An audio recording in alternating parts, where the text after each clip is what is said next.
Recent டேஸ்ல நான் சாப்பிட்ட one of the best chilli parotta தான் இது. எங்கன்னு சொல்றேன் வாங்க. ஸோ இன்னைக்கு நானும் என் நண்பர்களும் யாருமே லஞ்ச் கொண்டு வராத காரணத்தினால் சரி அப்புறம் என்ன கடையில் போய் சாப்பிடலாம் அப்படின்னு கிளம்பி அப்படி நாங்கள் போனது தான் டி நகர் ஜிஎன் செடி ரோட்டில் இருக்கிற சங்கீதா. ரொம்ப கூட்டமாக இருக்கும்னு நினச்சி தான் கிளம்பணும். பட் நினச்ச அளவுக்கு கூட்டம் பெருசாக இல்லை. ஸோ வந்து உட்காந்தாச்சு, மெனுவை பார்த்து ஆர்டரும் போட்டாச்சு.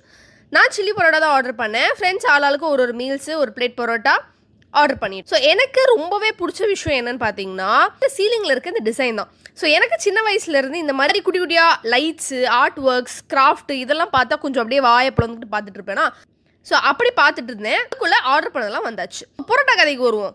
நல்லா சாஸியாக கிறிஸ்பியாக பரோட்டா. நான் சொன்ன மாதிரி இதுக்கு முன்னாடி நான் இந்த அளவுக்கு யம்மியான பரோட்டா சாப்பிட்டதே இல்லை. அண்ட் மீல்ஸும் அதே மாதிரி it is like equally good. Sambar, rasam, sweet, பொரியல் அப்படின்னு எல்லாமே அன்லிமிட்டடாக இருந்துச்சு. என்ன ஒரே ஒரு விஷயம் அப்படின்னா ரேட் வைஸ் ரொம்ப அஃபோர்டபுளாக இருக்குது அப்படின்னு நான் சொல்ல மாட்டேன். It was like bit costly then usual.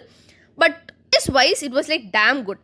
So நீங்கள் டி நகர் பக்கம் போகிறீங்க, பசிச்சுது அப்படின்னா this is a must visit place. Do check it out. Thank you so much for வாட்சிங். See you in the next vlog. Bye bye.